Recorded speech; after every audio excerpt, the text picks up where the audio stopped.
টাকা পয়সা ধন দৌলত, তোমাদের ব্যবসা বাণিজ্য, তোমাদের থাকার বাসস্থান, এইগুলোর মহব্বত যদি তিন জিনিসের মহব্বতের চাইতে বেশি হয়, আহাব্বা ইলাইকুম মিনাল্লাহি ওয়া রাসূলিহি ওয়া জিহাদিন ফি সাবিলিহি ফাতারাব্বাসু হাত্তা ইয়াতিয়াল্লাহু বিআমরি।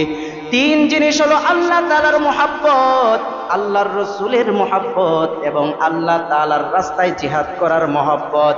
এই তিন মহব্বতের চাইতে যদি ওই ৮ জিনিসের মহব্বত বেশি হয়ে যায়, তাহলে তোমরা আল্লাহ তাআলার আদেশের, আল্লাহ তাআলার আযাবের অপেক্ষায় থাকো। আল্লাহ তাআলা বলেন, ওয়াল্লাহু লা ইয়াহদিল কওমাল ফাসিকিন। আল্লাহ তাআলা নাফরমানকে, যারা নাকি এই সব বস্তুকে বেশি মহব্বত করবে, আল্লাহ, আল্লাহর রসুল, আল্লাহর রাস্তায় জিহাদ করার চাইতে